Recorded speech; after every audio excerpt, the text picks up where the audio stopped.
प्रकार मित्र मूर्छित लक्ष्मण को मेघनाथ क्यों नहीं उठा पाए थे।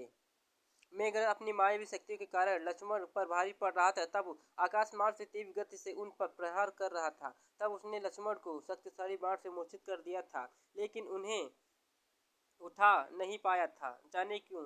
लक्ष्मण तीव्र गति से मेघनाथ के हर बाण का उत्तर दे रहे थे, किंतु मेघनाथ ने इसी बीच छिपकर लक्ष्मण पर शक्ति बाण चला दिया। जब मेघनाथ को कोई उपाय न सूझता तो वो अपनी सभी शक्तियां विफल हो रही थी तो तब वो इस बाण को चलाता था।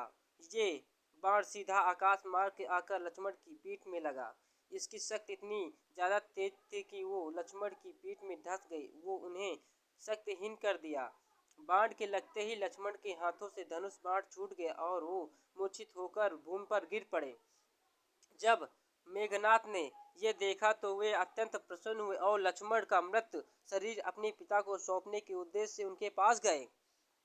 उनके सैनिकों अपने सैनिकों को लक्ष्मण का मृत शरीर उठाकर उसे लंका के महल में ले जाने का आदेश दिया, किंतु कोई भी उनका शरीर नहीं उठा पाया। ये देखकर स्वयं मेघनाथ उनका शरीर उठाने के लिए आगे आया, किंतु अपनी पूरी शक्ति लगाने पर पश्चात भी वो लक्ष्मण को उठा नहीं पाया।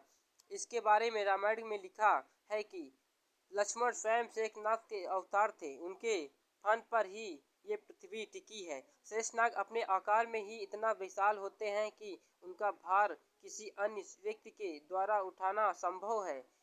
जब लक्ष्मण मूर्छित होकर धरती पर गिर पड़े तो उनका शरीर एक सारा भार धरती पर आ गया था, जिसे उठा पाना मेघनाथ के संभव नहीं था।